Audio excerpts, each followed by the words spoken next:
بسم اللہ الرحمن الرحیم اللہم صلی علی محمد و آل محمد۔ کیا محرم اسلامی سال کا پہلا مہینہ ہے بھی یا نہیں؟ بس سب سے پہلے ہم ڈسکس کرتے ہیں کہ یہ تصور کہ اسلامی کیلنڈر کی ابتدا خلیفہ دوم کے زمانے میں ہوئی،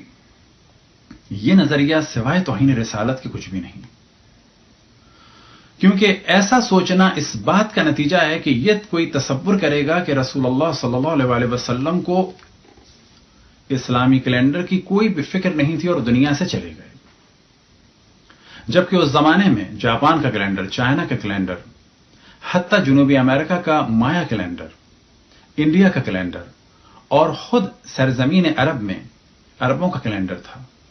یہودیوں کا کیلنڈر تھا جو لونی سولر تھا، عیسائیوں کا کیلنڈر تھا کہ جو سولر تھا۔ لہذا رسول اللہ صلی اللہ علیہ وسلم کے بارے میں یہ گمان کرنا کہ ان کو اس جانب بالکل بھی توجہ نہیں تھی ان کی اس جانب، تو یہ بالکل توہین رسالت کی مترادف ہے۔ انہیں قطعاً توجہ تھی اور بے حکم خداوند تبارک و تعالی انہوں نے اسلامی کیلنڈر کی بنیاد چاند پر رکھی، یعنی قمری کیلنڈر کو قرار دیا اور اس کا پہلا مہینہ اپنی ہجرت کو قرار دیا۔ آپ کی ہجرت پہلی ربیع الاول کو ہوئی مکے سے مدینے کی جانب، 8 کو آپ قبا پہنچے اور 12 کو آپ مدینہ پہنچے۔ لہذا اسلامی سال کا پہلا مہینہ ربیع الاول ہے، نہ کہ ماہ محرم۔ اب یہاں پر سوال کیا جا سکتا ہے کہ یہ ماہ محرم کیسے اسلامی سال کا پہلا مہینہ ہو گیا؟ تو جواب یہ ہے کہ رسول اللہ صلی اللہ علیہ وسلم کی نبوت سے پہلے، اعلان نبوت سے پہلے، یا یہ کہا جائے کہ مدینے آنے سے پہلے تک ماہ محرم عربوں کا پہلا مہینہ تھا، لیکن رسول اللہ صلی اللہ علیہ وسلم نے ربیع الاول کو پہلا مہینہ قرار دیا۔ اور یہ والا موضوع تاریخ کی مختلف کتابوں میں معاہدوں کی صورت میں اور لیٹرز کی صورت میں موجود ہے، کہ جن میں سے ایک کا ہم حوالہ دیں کہ جب رسول اللہ صلی اللہ علیہ وسلم نے معاہدہ کیا نجران کے عیسائیوں سے، اور جسے مولا امیر المؤمنین علیہ الصلوۃ والسلام نے لکھا،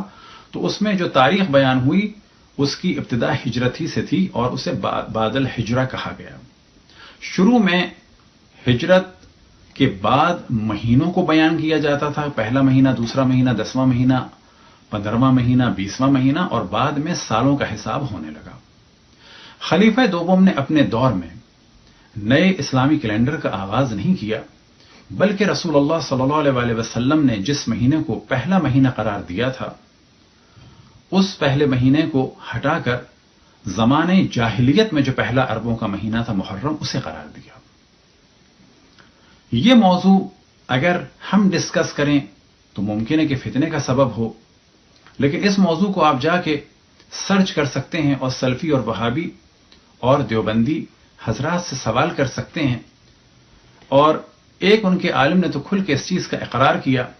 کہ جن کا نام ہے شیخ محمد بن صالح عثیمین، اور انہوں نے اس بات کو بڑی صراحت سے کہا، بل اعلموا ان السلف لم يتخذوا المحرم اول العام الجدید الا فی خلافت عمر بن خطاب، کہ جان لو کہ سلف جو تھے، جو گزرے ہوئے لوگ ہیں، وہ محرم کو پہلا مہینہ نہیں سمجھتے تھے اور محرم سے نئے سال کی ابتدا کو نہیں مانتے تھے، بلکہ یہ سلسلہ ہوا خلافت عمر بن خطاب کے دور میں۔ إن هنأك أحد فرد عنه ولا تبتأ أحدا بذلك، هذا هو الصواب في هذه المسألة. لو قال الإنسان مثلا نهنئك بهذا العام الجديد، ويهنئك الله بخير وجعله عام خير وبركة، لكن لا تبتدئ الناس عنه، لأنني لا أعلم أنه جاء عن السلف أنهم كانوا يهنئون بالعام الجديد، بل اعلموا أن السلف لم يتخذوا المحرم أول العام الجديد إلا في خلافة عمر بن الخطاب رضي الله عنه۔ نعم۔ اسکرین پر آپ اس ویب سائٹ کو دیکھ سکتے ہیں کہ جس کا نام ہے اہلحدیث.com، اور اس کا لنک بھی آپ کے سامنے ہے، اور یہی والا موضوع آپ کو مکتبۃ الشاملہ میں بھی مل جائے گا، کہ جہاں پر جب ان سے سوال ہوا تو انہوں نے یہی جواب دیا،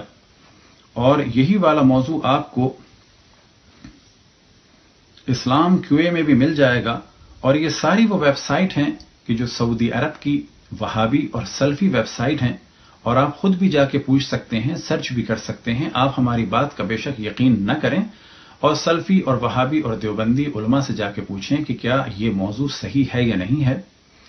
اور اگر یہ ہم بیان کر رہے ہیں تو کم سے کم یہ شیخ عثیمین کی رائے ہے یا نہیں ہے. برحمتک یا ارحم الراحمین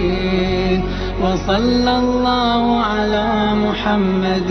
وآلہ الطاہرین.